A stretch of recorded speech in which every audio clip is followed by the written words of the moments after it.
ಪುಣ್ಯ ಸ್ಮರಣೋತ್ಸವ ಕಾರ್ಯಕ್ರಮದಲ್ಲಿ ಪಾವನ ಸಾನ್ನಿಧ್ಯವನ್ನ ದಯಪಾಲಿಸಿರುವ ನಾಡನ್ನ ಉದ್ಧಾರಗೈದಿರತಕ್ಕಂತ ಸಿದ್ಧಗಂಗಾ ಮಹಾಮಠದ ಪರಮ ಪವಿತ್ರ ಪಾದಕಮಲಗಳಲ್ಲಿ ಅನಂತ ಭಕ್ತಿ ಪೂರ್ವಕ ಪ್ರಣಾಮಗಳನ್ನ ಸಮರ್ಪಿಸಿ ನಿಮ್ಮೆಲ್ಲರೊಂದಿಗೆ ಹಂಚಿಕೊಂಡಿರ್ತಕ್ಕಂಥ ಕ್ಷೇತ್ರದ ಜನಪ್ರಿಯ ಶಾಸಕರು ನಾಗನಗೌಡ ಕಂದಕೂರ್ ಅವರ ಉಡಲ ಕುಡಿಯಾಗಿರ್ತಕ್ಕಂಥ ಸನ್ಮಾನ್ಯ ಶ್ರೀ ಶರಣಗೌಡ ಕಂದಕೂರ್ ಅವರ ಆದಿಯಾಗಿ ನುಳಿದ ಎಲ್ಲ ಕುಟುಂಬ ಸದಸ್ಯರೇ, ಈ ಕಾರ್ಯಕ್ರಮದಲ್ಲಿ ಅತ್ಯಂತ ಅಭಿಮಾನ ಪೂರ್ವಕವಾಗಿ ಗುರುಗಳ ಆಶೀರ್ವಾದದ ಜೊತೆಗೆ ನಾಗನಗೌಡರ ಜೊತೆಗೆ ನಮ್ಮ ಬಾಂಧವ್ಯ ಹೆಂಗಿತ್ತು ಅನ್ನುವುದನ್ನ ತೋರಿಸಿಕೊಡುವುದಕ್ಕಾಗಿ ಬಂದಿರತಕ್ಕಂತ ಕಂದಕೂರು ಮನೆತನದ ಎಲ್ಲ ಅಭಿಮಾನಿ ಬಂಧುಗಳೇ, ತಾಯಂದಿರೇ ಹಾಗೂ ಮುದ್ದು ಮಕ್ಕಳೇ, ತಮ್ಮೆಲ್ಲರ ಅಂತರಾಳದಲ್ಲಿರುವ ಪರಶಿವ ಚೈತನ್ಯ ಮೂರ್ತಿ ಈ ವೇದಿಕೆ ಒಂದು ಅಪರೂಪದ ಸನ್ನಿವೇಶಕ್ಕೆ ಸಾಕ್ಷಿ ಆಯಿತು. ಬಹುಶಃ ಗೊತ್ತಿಲ್ಲ ಕಾರಣ ಏನು ಅಂತ ಕೇಳಿದ್ರೆ, ಎಲ್ಲಿ ಜನ ಹೆಚ್ಚಾಗ್ತಾರೋ ಅಲ್ಲಿ ಜಾಗ ಸಣ್ಣದಾಗ್ತದೆ, ಎಲ್ಲಿ ಜನ ಹೆಚ್ಚಾಗ್ತಾರೋ ಅಲ್ಲಿ ಜಾಗ ಸಣ್ಣದಾಗ್ತದೆ, ಎಲ್ಲಿ ಭಕ್ತಿ ಹೆಚ್ಚಾಗ್ತದೋ ಅಲ್ಲಿ ಭಗವಂತ ಸಣ್ಣವನಾಗ್ತಾನೆ ಅನ್ನುವಂತ ಒಂದು ಮಾತಿದೆ. ಯಾಕೆ ಈ ಮಾತಿಗೆ ಹೇಳ್ಬೇಕಾಯ್ತು ನಾ ಈ ವೇದಿಕೆಯಲ್ಲಿ ಅಂತ ಕೇಳಿದ್ರೆ, ಜಗದ್ಗುರು ಮಹಾಸನ್ನಿಧಿಯವರಿಗೆ ಒಂದು ಸಿಂಹಾಸನವನ್ನ ಶಾಣಗೌಡರು ಇಲ್ಲಿ ಇಟ್ಟಿದ್ರು. ನಾವೆಲ್ಲರೂ ಭಿನ್ನವಿಸ್ಕೊಂಡ್ವಿ, ಬುದ್ಧಿ ತಾವು ಅಲ್ಲೇ ಸಿಂಹಾಸನದ ಮೇಲೆ ಆಸೀನರಾಗಬೇಕು, ನಾವೆಲ್ಲ ಇಲ್ಲಿ ಕೂತ್ಕೊಂತೀವಿ ಅಂದಾಗ ನಿಮ್ಮೆಲ್ಲರ ಒಟ್ಟಿಗೆ ನಾವು ಸಮಾನರಾಗಿ ಕೂತ್ಕೊಳ್ತೀವಿ ಅಂತೇಳಿ ಜಗದ್ಗುರು ಮಹಾಸನ್ನಿಧಿಯವರು ಇವತ್ತು ಈ ವೇದಿಕೆಯ ಮೇಲೆ ಕೂತ್ಕೊಂಡ್ರು. ಬಹುಶಃ ಸಿಂಹಾಸನ ಇತ್ತಲ್ಲಿ. ಯಾಕೆ ಹಿಂಗ್ ಕೂತ್ಕೊಂಡ್ರು ಅಂತ ಕೇಳಿದ್ರೆ, ಇಲ್ಲಿ ಸೇರಿರ್ತಕ್ಕಂಥ ನಿಮ್ಮೆಲ್ಲರ ಭಕ್ತಿಯನ್ನ ಮೆಚ್ಚಿ ಭಗವಂತನ ರೂಪದಲ್ಲಿರ್ತಕ್ಕಂಥ ಜಗದ್ಗುರುಗಳು ಇವತ್ತು ಸಣ್ಣವರಾಗಿ ನಮ್ಮೆಲ್ಲರ ಜೊತೆ ಕೂತ್ಕೊಂಡಿರುವಂತದ್ದು ಬಹಳ ಅಪರೂಪದ ಸನ್ನಿವೇಶ ಈ ವೇದಿಕೆಯಲ್ಲಿ ನಡೆದಿರುವಂತದ್ದು.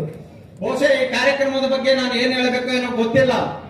ಯಾಕಂತಂದ್ರೆ ನಿಮ್ಗೆಲ್ಲ ಗೊತ್ತೇ ಇದೆ, ಎಲ್ಲಾ ಕಾರ್ಯಕ್ರಮಗಳು ಬೆಳಗ್ಗೆಯಿಂದ ಬಹಳ ಶಿಸ್ತುಕಟ್ಟಾಗಿ ನಡೀತಾ ಇದೆ. ನೋಡಿ, ಶಾಣಗೌಡರು ಅರಿತವನು ಚಿಕ್ಕವನಾದರೇನು ಅವನು ಜಗಕ್ಕೆ ಹಿರಿಯನು ಅನ್ನುವಂತ ಒಂದು ದಾಸವಾಣಿ ಇದೆ. ವಯಸ್ಸಿನೊಳಗ ಸಣ್ಣವನಾದ್ರೂ ಕೂಡ ಅವ ಅರ್ತಿದ್ದ ಅಂತಂದ್ರೆ ಅವನ ಬಳಿ ಬುದ್ಧಿ ಇತ್ತಂದ್ರೆ ಅವ ಜಗತ್ತಿಗೆ ದೊಡ್ಡವ ಅನ್ನುವಂತ ಮಾತನ್ನ ದಾಸರು ಹೇಳ್ತಾರೆ. ಯಾಕೆ ಶಾಣಗೌಡ ಇವತ್ತು ವಯಸ್ಸಿನೊಳಗೆ ಚಿಕ್ಕವನಾದ್ರೂ ಕೂಡ ನಮ್ಮೆಲ್ಲರ ಮಧ್ಯೆ ದೊಡ್ಡವನಾದ ಅಂತ ಕೇಳಿದ್ರೆ ಆತನ ಬುದ್ಧಿ ಎಂತದ್ದು ಅನ್ನುವಂಥದ್ದನ್ನ ನಾವಿಲ್ಲಿ ಗಮನಿಸಬೇಕು. ಕಾರಣ ಏನು ಅಂತ ಕೇಳಿದ್ರೆ, ನೋಡಿ, ಪುಣ್ಯ ಸ್ಮರಣೋತ್ಸವಗಳನ್ನ ಬಹಳ ಕಡೆ ನಾವು ಹೋಗಿ ಅಟೆಂಡ್ ಮಾಡ್ತೀವಿ, ಎಲ್ಲ ಕಡೆ ಹೋಗಿರ್ತೀವಿ. ಎಲ್ಲ ಪುಣ್ಯ ಸ್ಮರಣೋತ್ಸವಗಳಲ್ಲಿ ಅದು ಪುಣ್ಯ ಸ್ಮರಣೋತ್ಸವನ ಅಥವಾ ಜನ್ಮ ದಿನೋತ್ಸವನ ಅನ್ನುವಂತ ಸಂಭ್ರಮ ಮಾಡಿರ್ತದೆ. ಆದ್ರೆ ನಾಗನಗೌಡರ ಪುಣ್ಯ ಸ್ಮರಣೋತ್ಸವ ಎಷ್ಟು ಅರ್ಥಪೂರ್ಣ ಕಾರ್ಯಕ್ರಮ ಅಂತ ಕೇಳಿದ್ರೆ, ಒಂದು ಕಡೆ ಗೋದಾನ, ಮತ್ತೊಂದು ಕಡೆ ರಕ್ತದಾನ, ಮತ್ತೊಂದು ಕಡೆ ಅನ್ನದಾನ, ಇವು ಮೂರು ದಾನಗಳನ್ನ ಸೇರಿಸಿ ಇವತ್ತೊಂದು ಒಳ್ಳೆ ಅರ್ಥಪೂರ್ಣವಾಗಿರ್ತಕ್ಕಂಥ ಕಾರ್ಯಕ್ರಮ. ಬಹುಶಃ ಇದ್ರ ಬಗ್ಗೆ ನಿಮಗೆ ಒಂದು ಮಾತು ಹೇಳಬೇಕು ಅಂತ ಕೇಳಿದ್ರೆ, ಈ ಭೂಮಿ ಮೇಲೆ ಅತ್ಯಂತ ಶ್ರೇಷ್ಠವಾಗಿರ್ತಕ್ಕಂಥ ದಾನ ಯಾವುದು ಅಂತ ಕೇಳಿದ್ರೆ, ಶಾಸ್ತ್ರದಲ್ಲಿ ಬರೀತಾರೆ ಅಶ್ವದಾನ ಅತ್ಯಂತ ಶ್ರೇಷ್ಠ ದಾನ ಅಂತೆ. ಅದಕ್ಕಿಂತ ಶ್ರೇಷ್ಠವಾಗಿರುವಂತದ್ದು ಗಜದಾನ ಅಂತ ಹೇಳ್ತಾರೆ. ಅದಕ್ಕಿಂತ ಶ್ರೇಷ್ಠವಾಗಿರುವಂತದ್ದು ಭೂದಾನ, ಅದಕ್ಕಿಂತ ಶ್ರೇಷ್ಠವಾಗಿರುವಂತದ್ದು ಎಳ್ಳು ದಾನ, ಅದಕ್ಕಿಂತ ಶ್ರೇಷ್ಠವಾಗಿರುವಂತದ್ದು ಸ್ವರ್ಣದಾನ, ಅದಕ್ಕಿಂತ ಶ್ರೇಷ್ಠವಾಗಿರುವಂತದ್ದು ಕನ್ಯಾದಾನ, ಅದಕ್ಕಿಂತ ಶ್ರೇಷ್ಠವಾಗಿರುವಂತದ್ದು ಕಣ್ಣು ದಾನ, ಅದಕ್ಕಿಂತ ಶ್ರೇಷ್ಠವಾಗಿರುವಂತದ್ದು ಅನ್ನದಾನ, ಅದಕ್ಕಿಂತ ಶ್ರೇಷ್ಠವಾಗಿರುವಂತದ್ದು ಈ ಎಲ್ಲ ದಾನಗಳಿಗಿಂತ ಶ್ರೇಷ್ಠವಾಗಿರುವಂತಹ ಗೋದಾನ. ಇಂಥ ಗೋದಾನದ ಮುಖಾಂತರವಾಗಿ ಕಾರ್ಯಕ್ರಮ ಆರಂಭ ಮಾಡಿಸಿರುವಂತಹ ಶಾಣಗೌಡರು ಯಾರಿಂದ ಕಾರ್ಯಕ್ರಮ ಆರಂಭ ಮಾಡಿಸಿದ್ರು ಅಂತ ಕೇಳಿದ್ರೆ, ಇಡೀ ಕನ್ನಡ ನಾಡಿಗೆ ವಿದ್ಯೆಯನ್ನ ಕೊಟ್ಟಿರ್ತಕ್ಕಂಥ ಸಿದ್ಧಗಂಗಾ ಮಹಾಮಠದ ಪರಮ ಪೂಜ್ಯರಿಂದ ವಿದ್ಯಾದಾನ ಮತ್ತು ಅನ್ನದಾನ ಎರಡು ಒಟ್ಟಿಗೆ ಆಗಬೇಕು ಅನ್ನುವಂತ ಕಾರಣದಿಂದ ಇವತ್ತು ಈ ಕಾರ್ಯಕ್ರಮ ಆರಂಭ ಮಾಡಿಸಿರುವಂತದ್ದು. ಇಲ್ಲಿ ನೋಡಿ, ಜನ ಸೇರಿರುವಂತದ್ದು ನೋಡಿದ್ರೆ ಬಹುಶಃ ಇದು ಎಂತ ಜನ ಅಂತಂದ್ರೆ, ಇದು ಎಲೆಕ್ಷನ್ಗಾಗಿ ಬಂದಿರುವಂತವ್ರಲ್ಲ, ಕಲೆಕ್ಷನ್ಗಾಗಿ ಬಂದಿರುವಂತವ್ರಲ್ಲ, ಸೆಲೆಕ್ಷನ್ಗಾಗಿ ಬಂದಿರುವಂತವ್ರಲ್ಲ. ಕಂದಕೂರು ಕುಟುಂಬದ ಜೊತೆ ನಮ್ಮ ಕನೆಕ್ಷನ್ ಎಂತದ್ದಿತ್ತು ಅಂತ ತೋರಿಸ್ಲಿಕ್ಕಾಗಿ ಬಂದಿರುವಂತಹ ಜನ ಇದು. ನಾಗನಗೌಡರ ಜೊತೆ ನಮ್ಮ ಕನೆಕ್ಷನ್ ತೋರಿಸ್ಲಿಕ್ಕೆ ಬಂದಿರುವಂತಹ ಜನ ಇದು.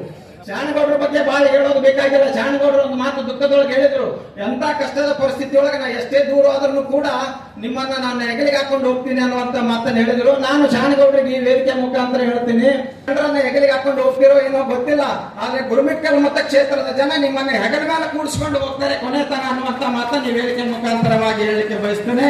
ಬಹುಶಃ ನಾಗನಗೌಡರ ವ್ಯಕ್ತಿತ್ವ ಹೆಂಗಿತ್ತು ಅಂತ ಕೇಳಿದ್ರೆ, ರಾಜಕಾರಣಿಗಳು ಅಂತಂದ್ರೆ ಆಳುವ ಪದವಿಗಾಗಿ ಹತ್ತವರನ್ನ ನೋಡಿವಿ, ಆಳುವ ಪದವಿ ಸಿಗದಿದ್ದಾಗ ವಿಲ್ಲ ಒದ್ದಾಡಿದವರನ್ನ ನೋಡಿವಿ, ಆಳುವ ಪದವಿ ಸಿಕ್ಕಾಗ ತಕ ಕುಣಿದವರನ್ನ ನೋಡಿವಿ. ನಾಗನಗೌಡರು 40 ವರ್ಷದ ರಾಜಕಾರಣದಲ್ಲಿ ಆಳುವ ಪದವಿಗಾಗಿ ಅಳಲಿಲ್ಲ, ಆಳುವ ಪದವಿ ಸಿಕ್ಕಾಗ ತಕ ಕುಣಿಲಿಲ್ಲ, ಸಿಕ್ಕಿಲ್ಲ ಅಂತೇಳಿ ಅವರು ವಿಲವಿಲ ಒದ್ದಾಡಲಿಲ್ಲ. ಅಧಿಕಾರ ಇದ್ರೇನು ಇರದೇ ಇದ್ರೇನು ಸಮಚಿತ್ತದಿಂದ ಇವತ್ತು ನಡೆದುಕೊಂಡು ಬಂದಿರುವಂತದ್ರ ಫಲ ಇವತ್ತು ಸಾವಿರಾರು ಜನ ಇವತ್ತಿಲ್ಲಿ ಬಂದು ಸೇರಿರುವಂತದ್ದು. ಹಂಗಾಗಿ ಅಂತ ಒಂದು ಅರ್ಥಪೂರ್ಣ ಕಾರ್ಯಕ್ರಮ ಇಲ್ಲಿ ನಡೆದಿರುವಂತದ್ದು. ಬಹುಶಃ ಶಾಣಗೌಡರು ಇಡೀ ಕಲ್ಯಾಣ ಕರ್ನಾಟಕದ ಅನೇಕ ಕಾರ್ಯಕ್ರಮಗಳಲ್ಲಿ ಇದೊಂದು ಸುವರ್ಣಾಕ್ಷರಗಳಿಂದ ಬರೆದಿರ್ತಕ್ಕಂಥ ಕಾರ್ಯಕ್ರಮ ಮಾಡಿದ್ದಾರೆ ಅನ್ನುವಂತ ಮಾತನ್ನು ಈ ಸಂದರ್ಭದಲ್ಲಿ ತಿಳಿಸಿ ನನ್ನ ಎರಡು ಮಾತುಗಳಿಗೆ ವಿರಾಮ ಕೊಡ್ತೀನಿ.